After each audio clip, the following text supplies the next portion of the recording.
Hi, welcome back to the Mindset Map podcast and to my Resilient Mindset series.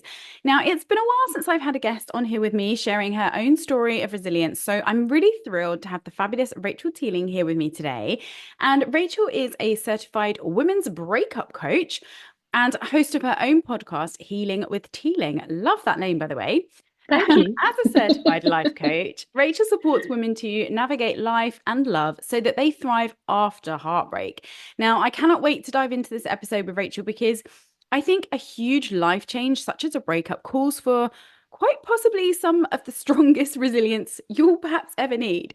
So, Rachel, I would love it with you share if you could share with the listeners a little background maybe into your own story and what drove you into this world of supporting women through heartbreak. Hello. Thank you so much for having me today. Gosh, yes. So my story is quite a explosive one. It's quite dramatic. My I say this, I'm like, oh God, I'm telling people this story again. But basically, I was getting married. So I was with a partner for 10 years and we had our big white wedding planned. We had a house together. We had a business together. And my entire life, my entire identity, and everything was wrapped up in that relationship, which happens.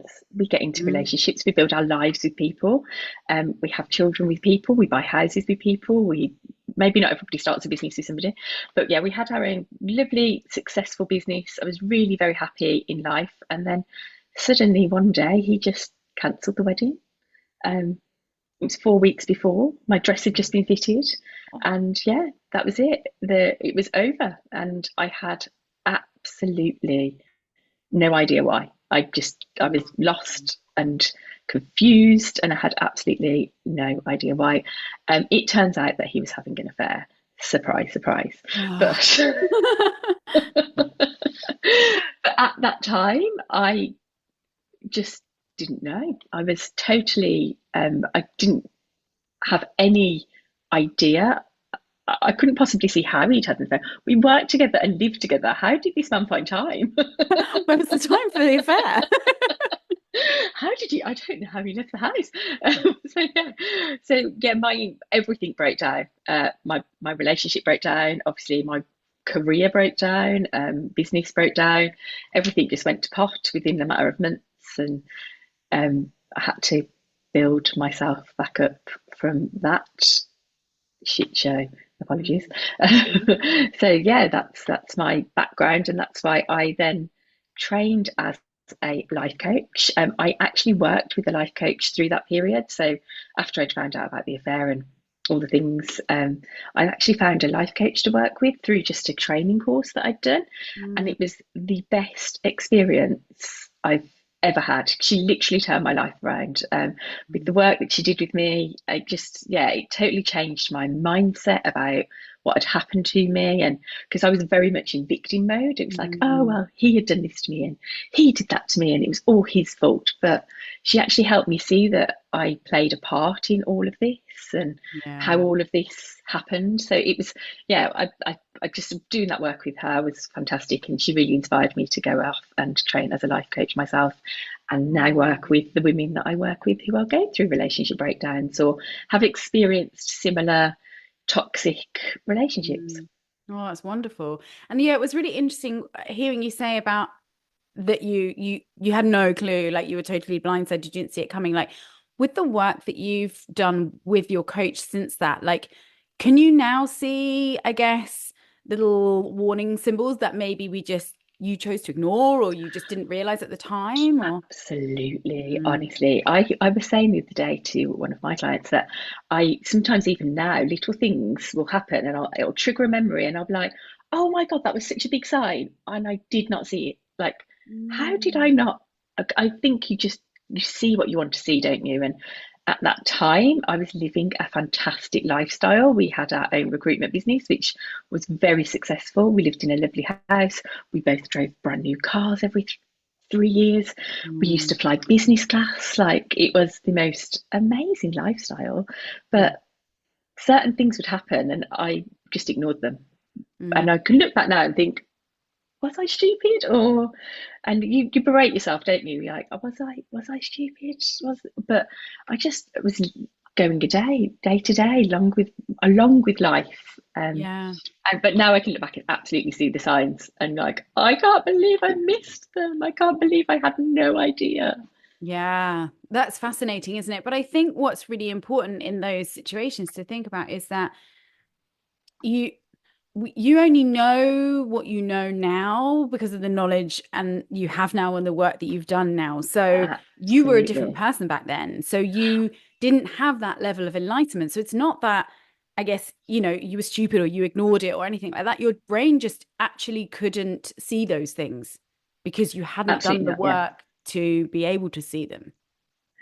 Absolutely not. And I cannot express to you what a different person I am now. I've genuinely like I've got nieces and nephews who are like, "Where's Auntie Rachel? And what have you done with her?" Oh, I love that. She's there. I'm a totally, utterly different person. I was, yeah, obviously, like I say, we had a very successful business. We used to drive. I still drive a nice car, but we had like that fancy lifestyle. Mm. And honestly, now that I've really worked out who I am and what I like and what I want from my life, I love camping and I love the outdoors and I love walking the dog in the rain and I took up running and I love like getting muddy and getting outdoors and that's why my nieces and nephews are like, "Where's Auntie Rachel? Yeah, What have you you done? sure like this? Are you okay?" But it just goes to show, doesn't it? I've attracted like a relationship, the man in my life, he was the same. We love camping. We Mm. like outdoors things. We have a fire pit. We sit outside, and do you know what I mean? I'm a totally, totally different person to the person I was, and I feel like I morphed myself into whatever relationship I was in, whatever they wanted me to be, not Interesting. Mm. who I really wanted to be, because I've bounced from kind of relationship to relationship to relationship throughout my life, and I've kind of been whatever they want me to be at whatever time I am in my life, kind of thing. And Mm. I've never really sat still to work out who am I, what do I want, and actually start living the life that I enjoy. Yeah. Oh my gosh, I absolutely love that. And so you talked a bit about like being in that sort of victim mentality and how important it is to kind of get out of that. How much do you see a link there with sort of when we're in that victim mode of like I'm just thinking about when we sort of need to build our resilience, if you're in a really tricky situation, like you've gone through a breakup, like, grief or one of these sort of big major life changes, when we sit in that victimhood, how much harder is it to really build that inner resilience, do you think? I think it's almost impossible if you sit and blame everybody else for the Mm, situation that you are in. And yes, life happens, mm, shit happens, life goes on. But it's how you deal with it. So if you can sit and blame everybody else, it's their fault. This is what happened to me. But if you can kind of look and say, well, actually, I had a part to play in that. I can very much see, I had a part to play in our relationship breakdown. We probably weren't right for each other in the first place, and I didn't recognize that. yeah. And then, we wanted to live very different lives. Like he wanted to go away to the football at weekends and do this, this, and this, and this. And I was quite a homebody, and I like staying at home with my daughter. And, we were pretty different people. So if we were living different lives, and at the Mm. time, you don't see that you're living different lives. So it's no wonder that he found somebody to go and live his different life with. Fair play. Fair. Yeah, it's an interesting one, isn't it? Yeah. I So guess you if I, have your own different interests and stuff, but then it's like when that becomes you're actually just living separate lives, I guess. Mm. yeah, it is, and people do it all the time. Like if you look around at people's marriages, not that that's what I do in my spare time. Fascinating though, isn't it? It's fascinating, but yeah, you can see how my role in that was that I wasn't giving him what he needed from a relationship, and so he went and sought that from somebody Mm, else, and mm, that was my part to play in that. So I can now recognise that he wasn't for me, I wasn't for him, mm. um, and we're at a very peaceful place in our relationship. We're probably more peaceful now than we ever were in our 10-year relationship. Let's be Wow. honest. Fascinating. I Yeah, I love think you have that. to be able to see your own faults for you to be able to move on to that next stage of actually I can overcome this. Yeah. Yeah, well, it's all part of sort of acceptance, I guess, isn't it? Acceptance of everything, acceptance of the situation, acceptance of your own part in it, and acceptance of your own flaws as well as theirs. Yeah. Amazing. And yeah, and we are all flawed. We are human. Like no one's perfect. No one's ever going to behave perfectly. No one's ever going to do, nothing's going to be perfect all of the Mm, time. And I mm. think if we can accept that, then yeah, we'll live pretty happy lives. I like that. I like that. So, with sort of women that you work with, and also through your own story, what would you say are some of the biggest challenges that women really face during these kind of massive life upheaval, shall we say? I think it is it's when you've broken up in that relationship, it's actually accepting that being alone is okay. Mm, Accepting, because we're always drawn, and I still, when I split up with when I split up with my ex partner, and I didn't actually know that he was having an affair, I did everything I possibly could to try and get him back. I wanted that relationship. I wanted that life. I wanted him, kind of. But it wasn't him that I wanted. It mm, was the safety that he had provided with for me. It was that relationship of being with somebody, of not being alone. And I think the biggest thing for women to overcome is being alone and sitting still with themselves and getting to know themselves and understanding themselves, because we always put everybody else first. We put relationships first, we put the children first, we put our careers first. We don't ever put who we are first. We never sit still with ourselves long enough to go, this is who I am and this is what I enjoy. And our brains are still pulling us towards that toxic, bad, horrible person maybe that we have been with. Your brain still wants you to be with that person because it feels safe. But mm. actually, safety is within you. That sounds so cheesy, but your safety is you. Yeah, I absolutely love that. I really, really understand that completely. And I think that it's so hard because when your resilience is being tested day in, day out by this situation that you find yourself in that you feel like you don't want to be in, you didn't choose, let's say, um, you're constantly tested. But I guess those tests ultimately strengthen your resilience, right? Would you say? Absolutely. Yeah. I think unless we have, I was listening to a book the other day and she said confidence is the willingness to feel uncomfortable. So if you're, I Oh, know, it really got me. I was like, that is, yeah, confidence is the willingness to feel uncomfortable. Because if we are willing to just experience that uncomfortableness, if we are willing to feel, you know, get knocked back, but you still keep going, I think that's where it's at.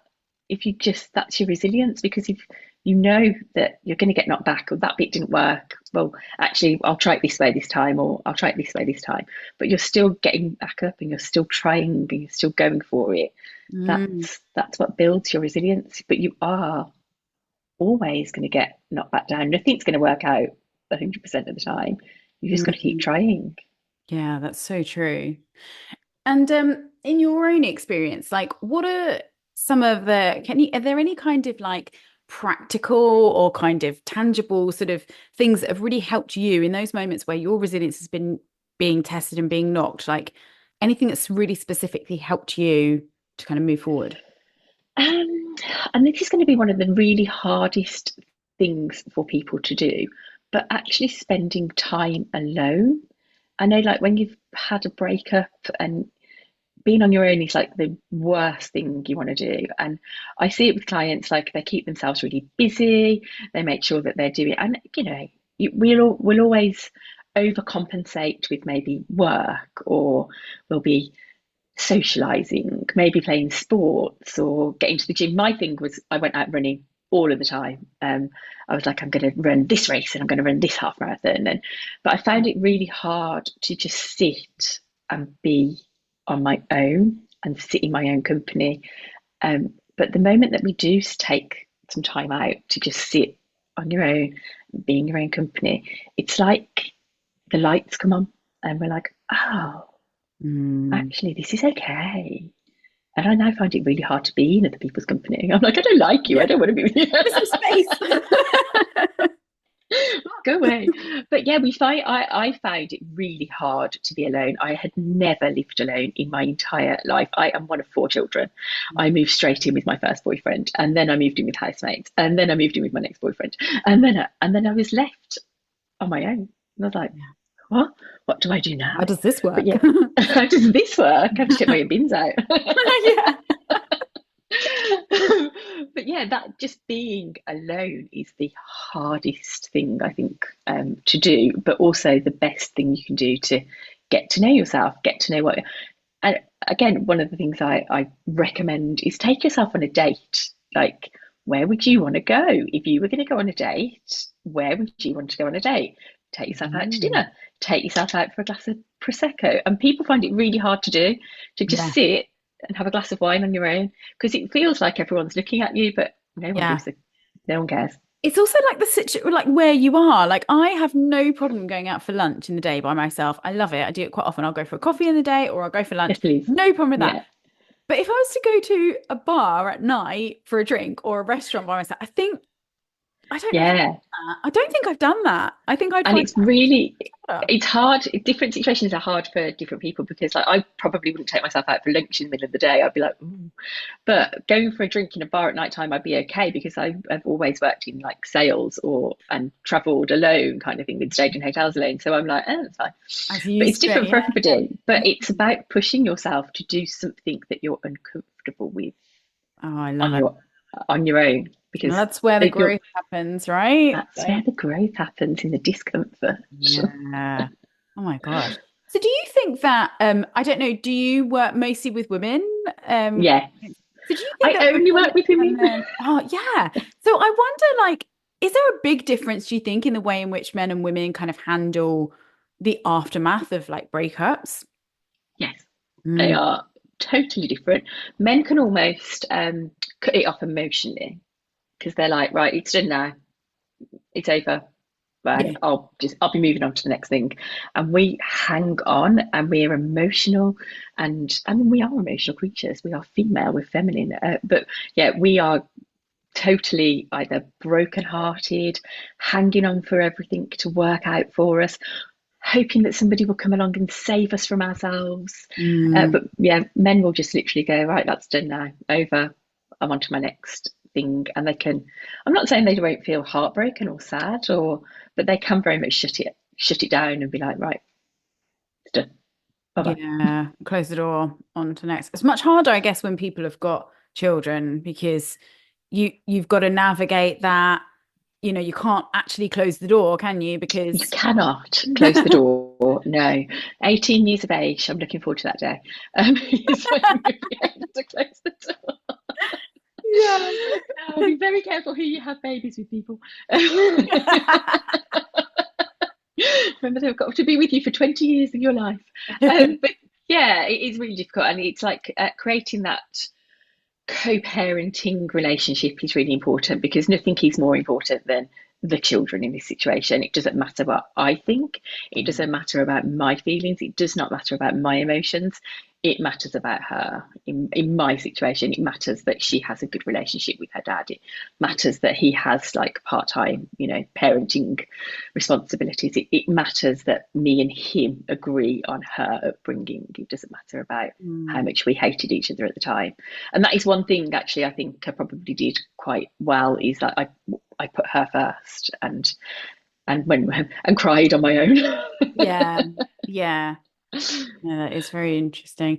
So, do you think, like, with the kind of hindsight and insight, I guess, that you have now, when you look back at that time in your life and look back at sort of your choices in the situation, like, do you still feel regrets? Do you still feel sadness around that time, or can you see it in a different light now? So there's a couple of answers to that, because some of the things I did at that time were crazy. I totally lost my mind. I totally misbehaved. I totally, yeah, I wasn't very sane in some of the situations. So I regret that I lost my sanity and Yeah. that I behaved in certain ways. But looking back at the situation, looking back at our breakup, looking back at what happened, I honestly cannot be happier that, it's like if you're not going in the right direction, like the universe is going to throw something like a bomb to make sure that you go off in the right direction. That is basically what happened. Like that wasn't for me, that wasn't the life I was supposed to be living, and I got a bomb like blown up in my face to make sure that I did go off in the right direction. So I am really very grateful that it all happened, and that I am not with that person anymore, and that wasn't my life. But yeah, some of the I regret losing my sanity a little bit. I lost my mind Well, it's understandable. for a couple of months back there. It was a bit Oh, wild. I love that you can look back now with gratitude for it, though. That's such a wonderful place to be in. But I think I really resonate with what you were saying there about the universe throwing a bomb at you. Like I say this to people quite often, that sometimes the universe gives us nudges, and in certain directions. I truly believe that, but we often don't listen to those nudges, and those nudges are going Not to all. get louder and louder, and if we really don't listen to them, we're going to get smacked over the head. And I think that Yeah, that is what happens. And it's kind of like, in order to build the life that you were meant to build, the other one had to be destroyed. it did, like totally, and not just destroyed, just like a crater in the ground destroyed. It has to be wild if you're not listening to your own intuition, and if you're not seeing the signs, and if if you actually listen to your intuition, and if you see the signs and think, oh, actually, if you sit still for long enough, you'll go in the right direction because you'll listen to your intuition. But if you don't, yeah, it will explode in your face. That's so true. And I think that one of the biggest things is finding more silence. I really believe in that now. I'm terrible at it. I'm getting so much better, but I am not good at doing nothing. And like, even if I think I'm sitting in silence, I'll probably put on a meditation, or I'll, do something. Yeah, It's really hard just to sit and do nothing. But that is really where the insights, where people say like, oh, I always get my best ideas in the shower, or like things like that. Well, it's because you can't do anything else. You can't have your phone with you in the shower. You can't like no, be on a call. You can't be watching something. You're literally just in the shower, just washing. And so that is why suddenly you can hear your own ding, brain. you I can often hear find yourself. I like swimming, because that for me is that I Yeah, only get ideas and I hear things when I'm swimming, because any other exercise I do, I have noise. So I'll put my headphones on, I'll listen to a podcast, or I listen to some music, which is great. There's a space for that as well. But I never hear my own voice unless I'm swimming. unless you're swimming. But I walk the dog on a daily basis. Oh, this poor dog gets out every day. But sometimes we go on a really long walk through the horse fields, and I'll purposely not put anything on, because half the time I'm like, oh, if I put something on, it's going to be like a training, or it's going to be something, and I Mm, just want to like have nothing. So I'll just put nothing on. And when we get to like that bit of the horse fields, and I've got just birds and horses, that's where I get my best ideas, because you're yeah. like this, yeah, there's space, there's freedom, there's fresh air, there's like, yeah. So it is just about not distracting yourself with everything else, because the world is full of distractions. Oh my God, it's a noisy world. It really is a noisy It world. is. It really is. Like, Oh, I have can it stop absolutely now? loved this. Yeah, slow it down. Slow it down. Stop Oh, now. I've really, really loved this chat. It's been absolutely fascinating. Now, at the end of these episodes in this Resilient Mindset series, I always ask my guests the three same questions. So I would love to ask these to you, Rachel. And the first one Oh, is, can you please complete the sentence for you? Resilience is. resilience is the ability to be hit by a train and get back up and go again. Oh, it's so Because you're going to good. go again. You're going to try and cross that track again, aren't you? Because you know that you want to get to that place, Mm. but you're just getting knocked back. But yeah, resilience is just the ability to get knocked again and again and again, and just get back up and go again and again and again Oh, and again. yes. I love that. Absolutely love that. Wonderful. And my second question is, so what would you say to, if there's a woman who's listening today who is currently facing setback after setback, they're being knocked by that train time and time and time again in their life, like what words of wisdom or words of sort of affirmation can you offer for that person? I would say focus on the end goal, but the end goal isn't always the end goal, is it? So focus on what it is you desire, what it is it Mm. that you want to do with your life. Um, I find this with the women that I work with, that they have been hurt so badly in a relationship that they never, it's all men, I never want another relationship again. Yeah. Actually, like, we all want to be with somebody. None of us want to be on our own. So if you can focus on, my desire is to be with somebody. I don't know what that looks like right now. I don't know Mm. what that is right now, but I know this is what I want. That's my future. And if you can focus on that, then Mm. you will start making moves in life Mm. towards that. Like, you'll start working towards whatever that desire is. So Yeah. just, yeah, focus on the end goal. The end goal might not be that end goal in the end. Does that Yeah. make sense? Yeah, absolutely. Sometimes our journeys take us off on all sorts of different paths, don't they? But it's And about yeah, kind of having some idea of the direction you, I mean, you don't get in a car and say like, I want to go to some random town 400 miles away that I've never been in and haven't either looked it up on a map or stuck your sat nav on. Like yeah. And you just need that. no one really ever knows what they want either. If you said to somebody, Mm. "What do you want?" Like a normal Jack on the street, "What do you want from life?" They'd be like, "I don't know." No. So yeah, working out what that is that you want is, yeah, and you'll just start taking steps towards it automatically if you know what it is that you want. So true. So true. Yeah, that clarity really, really helps. Yeah. Wonderful. And finally, my last question is there anything that you can recommend that helps you to build your resilient mindset? Maybe it's an activity, a practice, or it might be like a book that you've read, someone you follow. Is there anything that you'd recommend? Um, Walk the dog. That is my sanity time, walking the dog. Yeah. So, I mean, I would say look after, listen to your intuition, number one, like work out, sit still with yourself and listen to your intuition.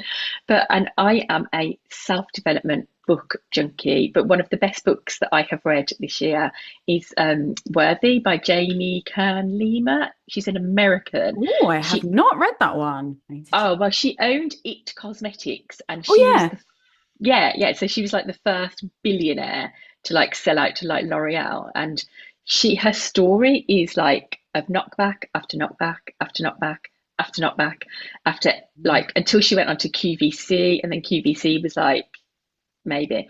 She's now a billionaire, people. So, and it was all about her, like, Amazing.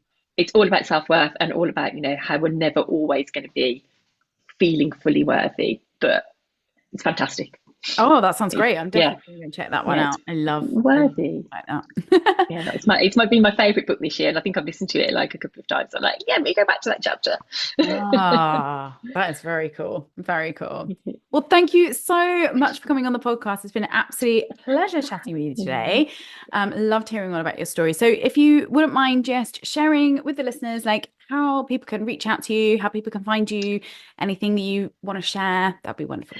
Oh, well, I am on Facebook, Instagram. I am on some of the socials, but God knows, like, Yeah. Oh, I but my forgot I had that favourite, one. yeah, but, no, you do, because they all just get shared places, don't you? Like, oh, Yeah. yeah. But mainly Instagram is my home. It's the place I love. It's the place I love scrolling onto. So I am at Rachel Teeling Coaching on Instagram. And at the moment, I've got a separation survival guide out, which is a free guide to those steps that you need to take. Because when you are hit in the face by a train and you've relationships broken down, but you actually have all of these things that you need to do to ensure that that person can't get hold of your bank details anymore. And they can't get into your bank accounts anymore. Yeah, there's just some practical steps on there for things that you need to do when your relationship has broken down. And then there's some kind of emotional support tips on there as well for things that you can do. So that's out at the moment as a little free PDF, ebook, download, whatever you call it. And I've also got a digital course for, it's called the Be You Blueprint, and it's all about you becoming you authentically, so you can attract the partner that you want to attract in life, instead of going from relationship to relationship to the next one and morphing into that person like I did. Don't be me. Don't be me, be you. Is that your strapline? Exactly. Oh my God, nobody should be. Oh, Oh, So that's yeah, brilliant. That's wonderful. I will drop all your links in the show notes so people can come find you. And and thank you again for coming on the thank podcast. thank you, thank you, thank you. Thanks for having me. It's nice to see you.